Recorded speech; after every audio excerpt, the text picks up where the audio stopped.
New dating of the Flagstones Enclosure in Dorset, England has revealed that the monument is older than previously thought and, rather interestingly, seems to have been one of the earliest and largest of its kind. Could flagstones mark that pivotal point in the Neolithic when people in Britain started building circular monuments instead of linear structures? A new paper published in the journal Antiquity suggests Flagstones is an important site in understanding the shifting ceremonial focuses of that time.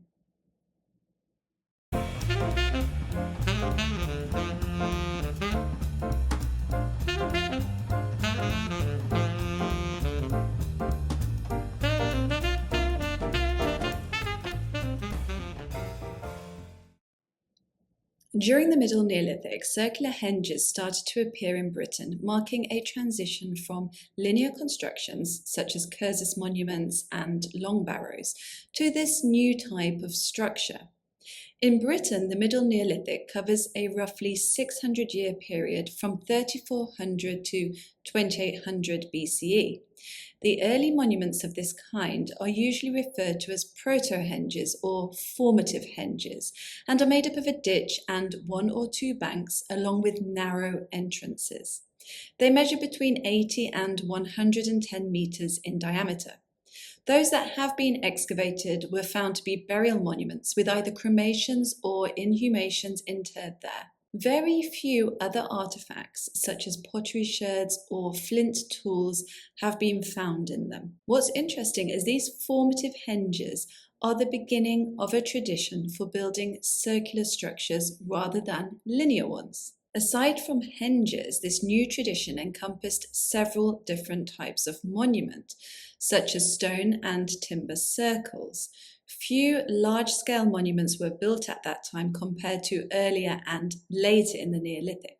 However, the style of segmented ditches and the deposition of animal bones in these ditches are reminiscent of causewayed enclosures which were common in the early Neolithic. These are Flagstones in Dorset, the subject of this video, the earliest phase of Stonehenge in Wiltshire, and Flagstones Henge A in Gwynedd. All three have been excavated and the latter two have been radiocarbon dated.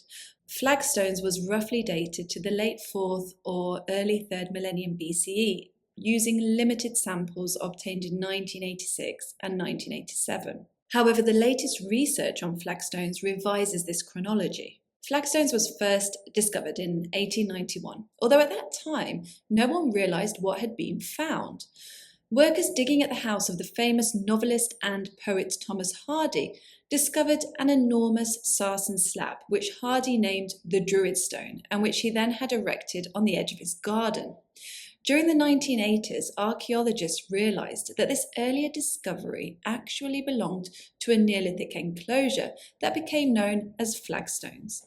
Half of it was excavated between 1986 and 1987, and the other half remains buried. Flagstones is located in Dorset, in the southwest of England, an area where lots of early Neolithic activity took place. It's made up of a 100-metre circular enclosure of unevenly spaced pits, which partially cut into one another. Although there are no enclosure banks, the chalk rubble fill of the pits on either side suggests that inner and outer banks did once exist. 4 burials were found in either the base or the primary fills of the pits.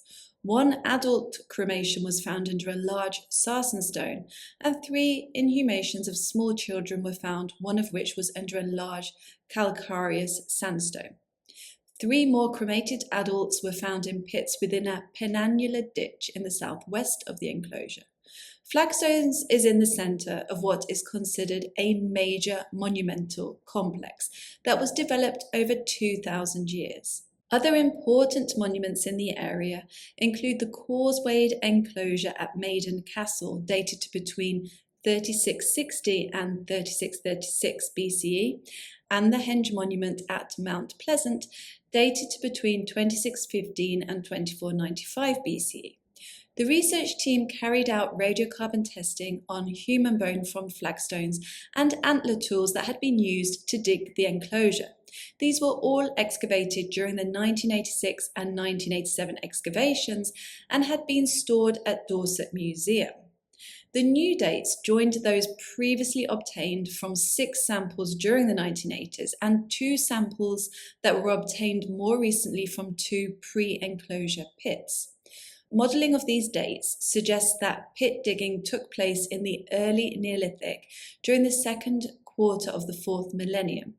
After a gap of between 300 to 500 years, the circular enclosure was finished, and then funerary activity began at the end of the 4th millennium. This funerary use of the monument only lasted for around 150 years. It's likely that the burials were made at the time the enclosure was completed, probably as a dedication to the site. This correlates with the position of the burials in the base of the pits. Only 1 burial was made after primary silts had accumulated. Interestingly, after 1 millennium, a young adult male was interred under a large sarsen stone in the centre of the enclosure. This was then covered with a mound of chalk that had been obtained from the ditch. Based on the new chronology, the authors of the paper position flagstones within the timescape of the rest of the monumental complex in Dorchester. The earliest structure is the causewayed enclosure at Maiden Castle, which preceded another linear monument known as the Long Mound. Several other large monuments were constructed towards the end of the late Neolithic. Flagstones was built after the Long Mound at Maiden Castle and before these other large monuments. The Maiden Castle Long Mound was itself constructed over the circuits that made up the earlier causewayed enclosure. Other linear constructions in the area include long mounds and cursus monuments along Bredy and Broadmain.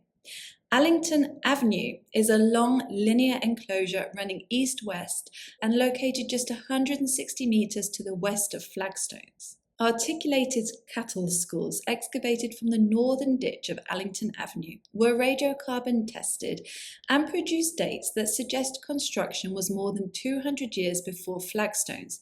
It may also have been built before the Long Mound at Maiden Castle, although this isn't certain. As the first major monument within the Lowland River Valley, Alington Avenue shows that by the time it was created, the ceremonial focus had shifted from the upland area where the Maiden Castle enclosure is located.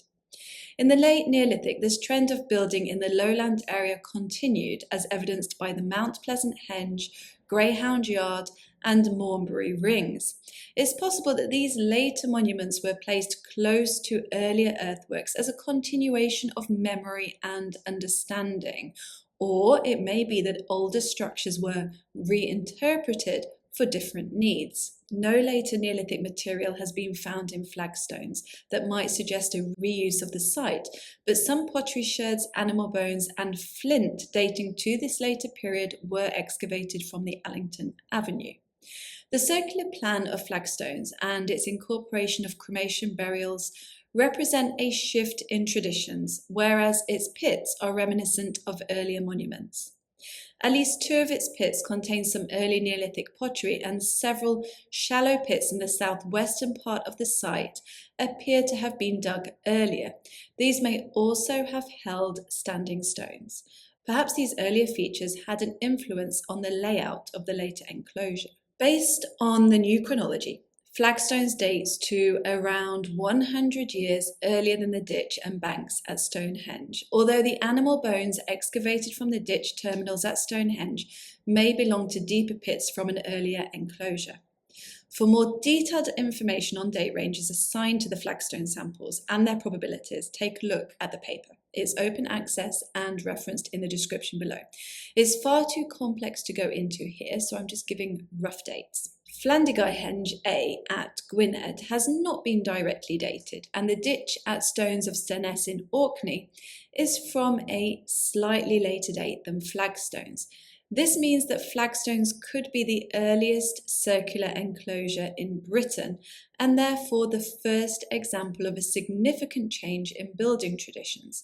However, there are several other large circular enclosures that have yet to be fully investigated or that may have been modifications of earlier monuments.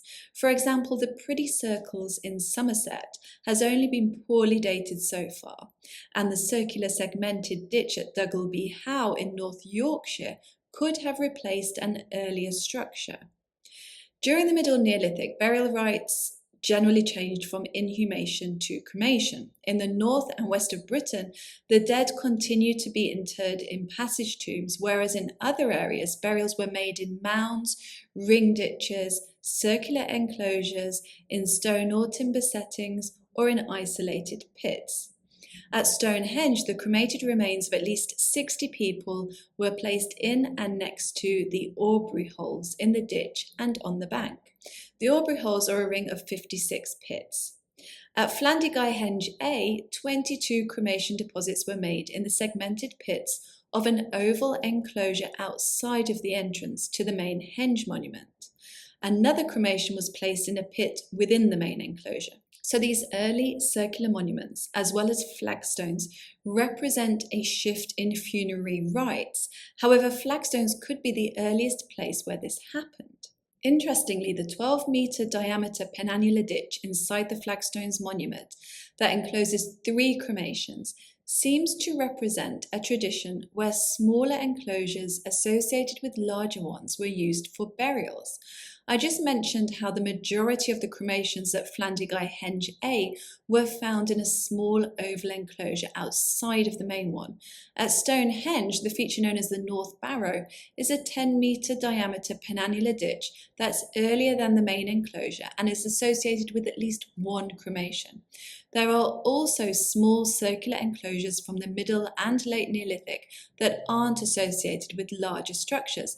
These are often referred to as henge-form monuments, although they are not associated with henges. It's more suitable to call them ring-form monuments. They are either penannular or bipartite and are made up of either pits, segments, or continuous ditches. They sometimes include multiple circuits and are usually associated with burials, either inhumations or cremations. There is a particular concentration of such monuments in Curzes-focused complexes in the south and east of Britain. Close to the Dorset Curzes, a pit circle at Monkton up Wimborne surrounded a large pit containing the human remains of 4 children and 1 adult female, and a 6.9 metre deep shaft within this contained various intentionally placed deposits, including a chalk block decorated with motifs that are similar to Irish megalithic art. In the paper, the researchers reanalyzed 9 well-dated examples of these ring forms that contain cremation burials so that the one associated with flagstones can be understood in relation to them. These monuments first appeared around the beginning of the 4th millennium and continue to be built for roughly 800 years. The association of such structures with larger monuments was a mature stage in the evolution of this tradition. It has been argued in the past that the idea for building large-scale circular monuments came from the Boyne Valley in eastern Ireland, where the tradition of passage graves was gradually replaced with open circular enclosures.